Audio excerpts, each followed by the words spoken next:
You see, Olive, there's a way in which we need to understand Kenyan politics. That people don't have principles. Leadership is not about principles. It's about my interests. Now, if my interests are threatened because of my alliances or my inclinations, I must quickly change it. How do you explain why Atuoli found himself in State House? His interests. It is not about your interests. He'll go and talk about your interests. It's because of workers. No, forget about it. And he knows that that's why he was with Uhuru when Jubilee was in power.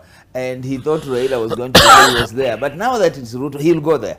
Now, everybody in Rift Valley, or rather most politicians who have fallen off in Rift Valley, know that their future is only going to be defined by what they say and what they do around William Ruto. Because they know now it's Ruto who is the kingpin.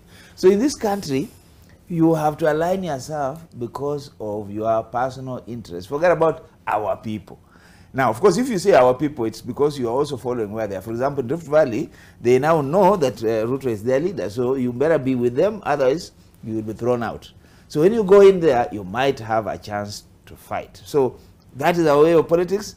Those guys in Rift Valley are doing the right thing. They're saying, how can they take a... they're saying they don't want to be the cold. In other words, it's so cold to be away from power. In other words, there's no income, there's no money that you can enjoy while out. So the only way you can enjoy is if you come closer to power. Perchance you'll get onto a board and a few other things. Otherwise, you remain in opposition, it's dry. But the flip side of it is this. Is Raila seeing what's happening, and is he using a new approach, or is he using the same approach? His own allies are actually kowtowing and warming up to Ruto, because it's cold to be in the cold. So he has to find why people don't want to sit in the cold, and that's why maybe he's trying to generate some warmth around himself by making himself relevant. But that said, you can't use the same style, same tactics all the time. And you heard what the president said, that they'll know they don't know. So there's a way in which they are not reading from the same, okay, they're reading the same script, but they're not understanding that the movement, the political movement has happened. The shift has happened. All right. Charles, then Prof? Yes. I think it comes back to where we were earlier. I remember I've been here several times defending the former government, before the handshake especially. When the handshake happened, Raila came with his people. They took over government positions, the positions we were meant to have.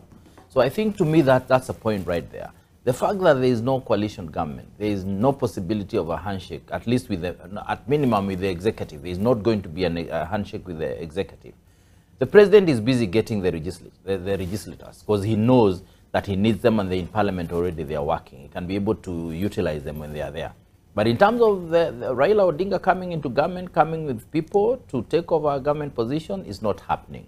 So I think to me what's happening is that people have realized that there is only one executive that is led by the president, and if you want to do anything, survive, for lack of a better way of putting it, then you talk directly to the president and his Kenya Kwanza team. The fact that that possibility is not there of Raila Odinga coming in with his people to take over government positions, positions for which he was antagonizing, he was fighting in terms of the last elections, then I think to me people are going to walk away from him.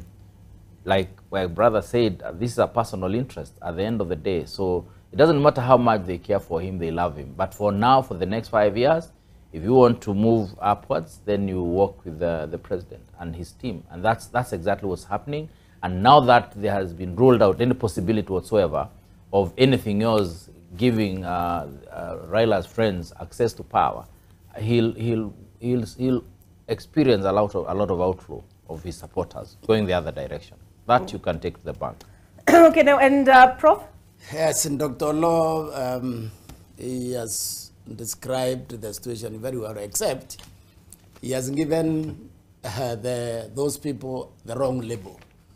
You see, what is happening to us is we don't have leaders in Kenya because you call them leaders. We have no leaders. Leaders come in the mode of Abraham Lincoln. Abraham Lincoln entered a society which was half slave and half free.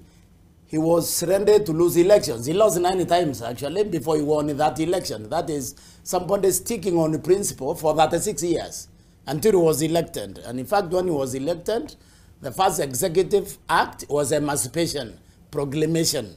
So he lived because he believed in something. So the Kenyans don't go to Azimio because they believe that Azimio has anything to offer them. They go to Azimio because they thought it was going to achieve power. That is correct, what Dr. Oloo said. Now they don't have power, they mustn't go to UNDA. They are not going to UNDA because they believe in anything that UNDA stands for. They want access to national resources, and sometimes we don't seek power here so that we actually serve. We seek power for self-aggrandizement, which is exactly what Dr. Oloo was trying to describe. Now, who is a leader?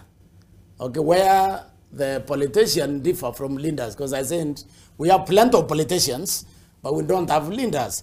Politicians are always short-term. They are always selfish.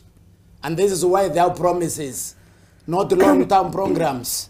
Where in this country, when we came close to providing a leader was Kibaki.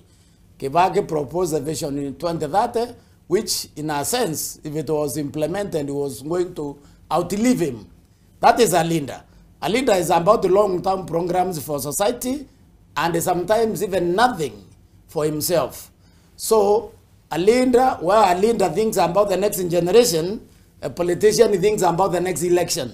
And this is what these people are thinking about. So what is happening is expected in this country because we have been unable to produce a Nyerere, we have been unable to produce a Mandela, we have not produced a Captain Sankara. Okay. So we must suffer this deficiency until we wake up and realize that without the other people, we are also nothing. Until that happens, those imperfections will continue and you can't stop them.